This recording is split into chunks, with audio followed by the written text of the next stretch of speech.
Doctor कमल चोपड़ा पेशे से चिकित्सक हैं, परंतु वे एक जाने माने लेखक भी हैं। आज प्रस्तुत है उनकी लिखी हुई कहानी आड़, मेरी जुबानी। मैं हूँ सीमा सिंह। कई दिनों से असद ने न तो गायत्री को ही चराई के लिए भेजा था और न ही वो खुद ही घर से बाहर निकला था। जिस कोठरी में वे खुद रहते सोते थे, उसमें एक खूंटा गाड़ कर उसने गायत्री को बांधना शुरू कर दिया था और जहाँ पहले गायत्री बंधती थी, उस पर छप्पर के नीचे वो खुद रहने लगे थे। असद तो गायत्री वाली कोठरी के दरवाजे पर चारपाई बिछाकर दिन रात उसकी रखवाली कर रहा था। गायत्री की हिफाजत में अपनी तरफ से कहीं कोई कसर नहीं छोड़ रहा था। हर आहट पर उसकी रूह जैसे काँप कर रह जाती थी। खुले रहने की आदी गायत्री कोठरी में बंधी बंधी आज बहुत बेचैन होकर कुछ बिदक रही थी। असद ने उसे कोठरी से निकालकर वापस छप्पर के नीचे ला बांधा। इतने दिन कुछ नहीं हुआ तो आगे भी जो होगा देखा जाएगा। मुझे पता है वो सब मेरी हिम्मत तोड़ने के लिए किया है, पर मैं नहीं डरूंगा। जो डर गया सो मर गया। डरा कर ही तो मारना चाहता है वो हमें। सोचते सोचते असद की आंख लग गई। गायत्री के बुरी तरह रंभाने अरड़ाने से असद हड़बड़ा कर उठा। उसने देखा एक परछाई उसके घर की बाहरी चारदीवारी को फांद कर भाग रही थी। उसने पीछा करने की कोशिश की, लेकिन अंधेरे में वो परछाई जाने कहाँ गुम हो गई थी। वो वापस गायत्री की ओर लपका। घबराहट के मारे उसे कुछ नहीं सूझ रहा था। जैसे तैसे उसने माचिस की तीली जलाई थी। तीली की मरियल सी रोशनी में उसने जो देखा, उसकी रूह काँप कर रह गई थी। गायत्री की पूंछ और कान कोई काट कर ले गया था। गायत्री दर्द से बुरी तरह अड़रा रही थी। उसकी घरवाली और 7 साल का बेटा नूरा भी उठकर आ गए थे। गायत्री की हालत देखकर वे भी बुरी तरह रोने लगे थे। क्षण भर में असद के दिमाग में सब कुछ साफ साफ आ गया कि ये नापाक हरकत किसकी है, उस आदमी को किसने भेजा होगा और आगे वे क्या करने वाले हैं। किसी पूजा स्थल को अपवित्र करके फसाद खड़ा करवाएंगे और फिर जब लोगों को पता चलेगा कि असद यानी एक मुसलमान की गाय के अंग गायब हैं, तो लोग उसी पर शक करेंगे कि ये नापाक हरकत असद की ही है। इसके लिए मिलने वाली भयानक सज़ा के बारे में सोचकर वो पसीना पसीना होने लगा था। उन्हें अपने सर पर साक्षात मौत मंडराती हुई नजर आने लगी थी। खौफ और दहशत के मारे असद के हाथ पांव कांपने लगे थे। उसे कुछ समझ ही नहीं आ रहा था। वो अब अपनी और परिवार की जान कैसे बचाए, कहाँ जा छुपे, गायत्री को कहाँ ले जा छुपाए। उसे कुछ समझ नहीं आ रहा था। वो क्या करे, कहाँ जाए। उसे लग रहा था वो अपने पूरे परिवार की लाशों के पास बैठा रो रहा है। इसी बीच उसकी घरवाली ने रसोई में से हल्दी लाकर कटे हुए अंगों के शेष भाग पर लगाकर पट्टी कर दी थी। अब उसे लगने लगा था जैसे वह दंगाई दरिंदों से घिर गया है। गाय क्या सिर्फ हिंदुओं की माँ हो सकती है? उसे तो उसी दिन से अंदेशा हो गया था कि गायत्री को लेकर कुछ बखेड़ा होने वाला है। जिस दिन से श्यामनाथ चौधरी को पता चला था कि असद के पास बहुत बढ़िया गाय है जो एक दिन में 14 सेर दूध देती है, और ये गाय और कोई नहीं, उन्हीं की एक बीमार बछिया थी जिसे कि उन्होंने ही असद को कई साल पहले खुद ही दिया था। वो पता चलते ही उसी दिन चौधरी असद के घर खुद चलकर अपनी उस बछिया, जो कि अब साक्षात कामधेनु गाय थी, को लेने चले आए थे। लेकिन असद अपने घर की बड़ी बुजुर्ग जैसी उस गाय को किसी भी कीमत पर, किसी भी हालत में श्यामनाथ चौधरी को देने को तैयार नहीं हुआ था। असद की ये ना चौधरी को अपने रुतबे पर सीधे ही थूकने जैसी लगी। काफ़ी कहा सुनी के बाद चौधरी असद को देख लेने की धमकी सी देकर चले गए। उसी क्षण से असद और उसके परिवार के सर पर किसी भयानक लाइलाज रोग की तरह कोई तलवार सी लटक रही थी। चौधरी गाय पर हक तो ऐसे जता रहा है जैसे उसने ये बछड़ी मुझे मुफ्त में दी थी। पूरे 7 दिन लगकर चौधरी के घर में दिहाड़ी लगाई थी। उसी के एवज में चौधरी ने बीमार बछड़ी मुझे दी थी, वो भी एकदम मरने मराने की हालत में। लकड़ी का बहुत अच्छा कारीगर था असद। कई साल पहले एक दिन जब चौधरी के घर उनके बच्चे के लिए लकड़ी का पालना बना रहा था तो उसे पता चला कि चौधरी की गाय की एक छोटी सी बछड़ी कई दिन से बीमार है और ठीक होने में नहीं आ रही। चौधरी ने जानवरों के एक डॉक्टर को बुलाकर दिखाया तो उसने एक पर्चे पर कुछ टीके और दवाइयाँ लिख कर दे दी। पता चला कि वे टीके दवाइयाँ इतने महंगे थे कि उनमें कम से कम 400 रुपये खर्च आते थे। चौधरी ने कहा था 400 रुपये और डॉक्टर के रोज़ आकर टीका लगाने की फ़ीस अलग, फिर कोई गारंटी नहीं कि बच ही जाएगी। इतनी कीमत की तो ये बछड़ी है भी नहीं, फिर इस पर इतना खर्च कैसे कर दूँ, मरने दो। बछड़ी को उसकी हालत और ऊपर वाले की मर्जी पर छोड़ दिया गया था। घर के अंदर काम करने में दिक्कत होने की वजह से चौधरी के घर के पिछवाड़े बैठकर असद काम करता था। वहीं पास ही पड़ी हुई वो बछड़ी अपनी मौत से लड़ती रही। घर वालों ने उसे पानी पिलाना तक छोड़ दिया था। उसे तड़फता हुआ देखकर असद की रूह भी तड़फड़ा कर रह जाती। अपना काम छोड़कर वो बार बार उठकर उसे पानी पिलाता। इस तरह बछड़ी का तिल तिल कर मरना असद से बर्दाश्त नहीं हो रहा था। उसने चौधरी से कहा भी कि मालिक, अगर पैसों के बदले इस बेजुबान की जान बच सके तो बचा लीजिए। उसकी इस अर्जी पर चौधरी ठठा कर हंस पड़ा। जितने की ये है नहीं, उससे ज़्यादा इसके इलाज पर खर्च कर डालूं तो कौन मुझे समझदार कहेगा। इस तरह तो ये मर ही जाएगी, तड़प कर कहा असद ने। तो क्या करें? एकाएक असद ने कहा, कहें तो मैं ले जाऊं इसे अपने घर।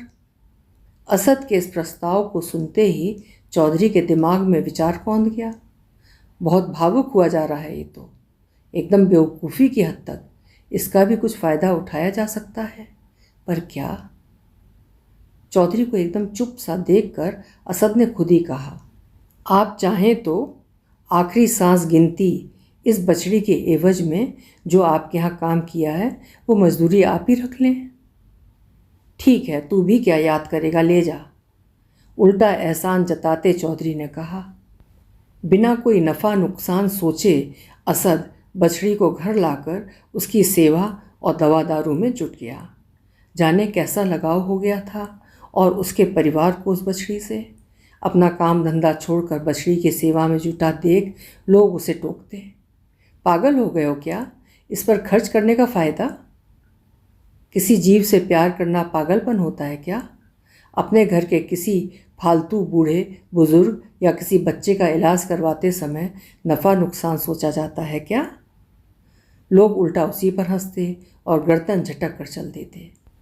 अपने घरेलू इलाज से फ़ायदा न देखकर जिस दिन उसने अपनी घरवाली का जेवर बेचकर जानवरों के उसी डॉक्टर का इलाज शुरू करवाया था, उस दिन गायत्री नाम रख छोड़ा था असद ने उस बछड़ी का, और उसी दिन से इलाज से उसकी हालत भी बड़ी तेज़ी से सुधरने लगी थी।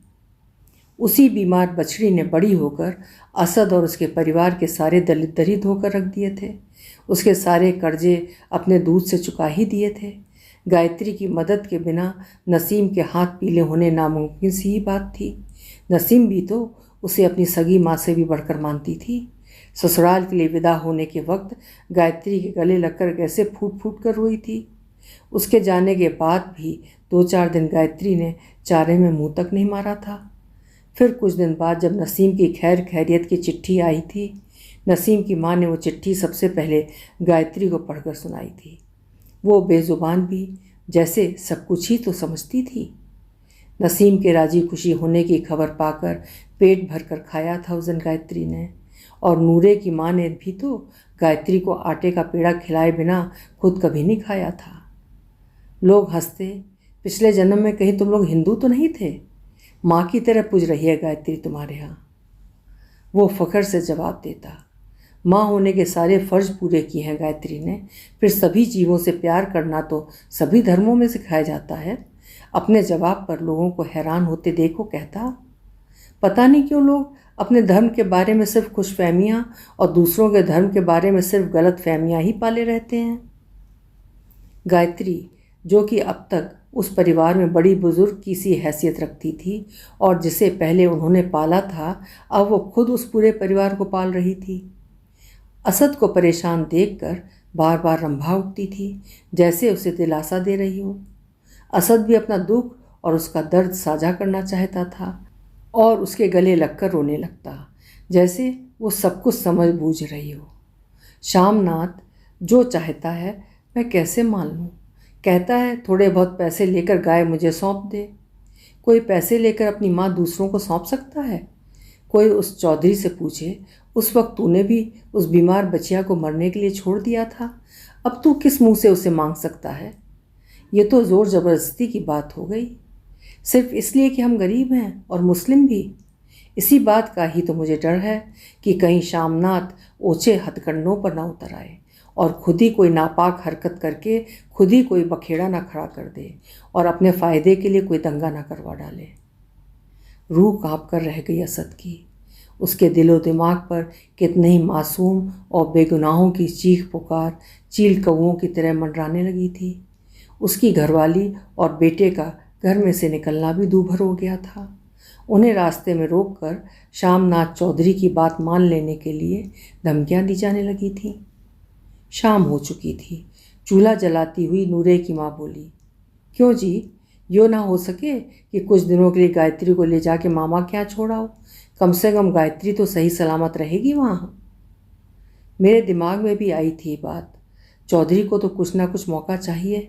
अगर इधर उसने अफवाह उड़ा दी कि हमने अपनी देवी जैसी गाय को किसी कसाई को बेच डाला है तो 14 सेर दूध देने वाली अपनी गाय को कोई कसाई को क्यों बेचेगा? बात जब धर्म की आती है ना तो सारे तर्क तरीके धरे रह जाते हैं। उन्हें कुछ समझ नहीं आ रहा था कि क्या करें क्या नहीं करें। एकाएक नूरे की माँ ने कहा, फिर तो इस फसाद से बचने का एक ही रास्ता है कि हम गायत्री को किसी हिंदू भाई को सौंप दें। कहते कहते नूरे की माँ का गला भर्रा गया और आगे कुछ नहीं बोल पाई वो। फिर उसी ठंडे से लहजे में असद ने उसकी बात बेकार कर दी। फिर तो चौधरी और ज़्यादा चिढ़ जाएगा, खुद ही कोई शरारत करके नाम हमारा लगा देगा। लोग भी हम ही पर शक करेंगे कि हमने अपनी माँ जैसी गाय एकाएक किसी और को सौंप कैसे दी। इसमें ज़रूर कुछ साजिश होगी। अब तो सिर्फ एक ही रास्ता बचा है कि हम खुद ही अपनी गायत्री को श्यामनाथ चौधरी को ही सौंप दें। इसी में सबकी भलाई है। उसकी बात सुनते ही नूरे की माँ फूट फूट कर रोने लगी। नहीं, गायत्री के बिना हम कैसे रहेंगे? और वो गायत्री के गले लगकर काफ़ी देर तक रोती रही।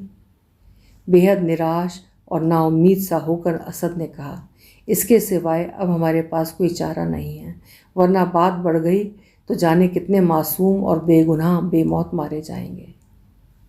थोड़ी देर बाद अपने आप पर काबू पाकर नूरे की माँ ने कहा, इसे ले ही जाना है तो नूरे के आने से पहले ले जाओ, वो आ गया तो रो रो कर बखेड़ा खड़ा कर देगा। मन मार के असद उठा, आज आखिरी बार तो दूध ही लूँ, फिर पता नहीं अमृत जैसा दूध नसीब में हो या नहीं। वो उठा ही था कि राम मंदिर के पुजारी जी की बीवी आदम की। उसे आया देखकर एक बार तो असद और उसकी बीवी की रूह कांप गई। क्षण भर में जाने कितनी भयावह आशंकाओं ने उनके दिलो दिमाग को हिलाकर रख दिया। लेकिन अगले क्षण पुजारिन के हाथ में लोटा देखकर उनकी जान में जान आई। बहुत डरते झिझकते हुए पुजारिन ने कहा, हमारा 6 महीने का बच्चा बहुत बुरी तरह बीमार है, मिनट मिनट में उल्टी दस्त कर रहा है। कहते कहते पुजारिन का गला रुंध गया। वैद्य जी ने कहा है कि इसे गाय का दूध पिलाओ, अगर हो सके तो थोड़ा सा दूध। क्यों नहीं क्यों नहीं, माँ के दूध पर तो सब बच्चों का बराबर का हक होता है ना। असद की मायूसी, निराशा और नाउम्मीदी जाने कैसे एकाएक धुल पुछ गई थी। आप लोटा रख जाओ, मैं दूध धो के अभी नूरे के हाथ आपके घर ही पहुँचा देता हूँ, असद ने नए उत्साह में भरकर कहा। पहले जैसे जोशो खरोश से वो गाय के सानी पानी में चुट गया। चौधरी तो सिर्फ मुनाफे की बात सोचता है बस। उसे क्या पता कि राम के साथ हमारे मुल्क की तहजीब और कदरें कीमतें जुड़ी हुई हैं। अगर हम गायत्री चौधरी को सौंप दें तो पार्वती बुआ, जिसके इकलौते जवान बेटे को टीबी हो गई है, को चौधरी मुफ्त में दूध देगा। दूध की पहली दहार उसने बाल्टी में गिराई थी कि उसे कुछ बच्चों का शोर सुनाई दिया। उसने मुड़कर देखा, धूल मिट्टी से सने हुए 4-5 बच्चे उसके पीछे आकर खड़े हुए थे। नूरे के सिवाय सभी बच्चे हिंदुओं के थे। नूरा बोला, अब्बू ये मेरे दोस्त हैं, दूध की एक एक धार इन्हें भी पिलाओ ना। हाँ हाँ, क्यों नहीं, एक एक करके मेरी बाईं ओर आते जाओ। असद बारी बारी सब बच्चों के मुंह में गाय के थन से सीधे ही दूध की धारें मारता रहा। बच्चे खुशी से किलकारियां मार रहे थे। आखिर में कोई 4-5 साल का बच्चा, जो कि उन सब में छोटा भी था, डरते डरते आगे बढ़ा। डरो मत, हाँ हाँ, पूरा मुंह खोल, पूरा मुंह खोलो। ज्यों ही असद ने उसके मुंह में दूध की धार मारी, नूरा बोला, अब्बू, ये लड़का पता है कौन है? श्यामनाथ चौधरी का पोता। चौधरी का नाम आते ही असद कांप कर रह गया। उसके हाथ के कांपने से दूध की धार बच्चे के मुंह के अंदर न जाकर चेहरे पर पड़ गई। उसकी नाक, गाल, सारे चेहरे पर दूध लग गया। बच्चा खाली मुंह चलाकर रह गया। इसे देखकर बाकी बच्चे हंस हंस कर दोहरे होने लगे। बहुत पवित्र और बेखौफ सी उस हंसी को सुनकर असद की रूह भी खिल उठी। वो भी हंस पड़ा। गायत्री भी बार बार उधर देख देख कर खुश हो रही थी, माँ की तरह बच्चों की खुशी में अपनी खुशी ढूंढती हुई सी।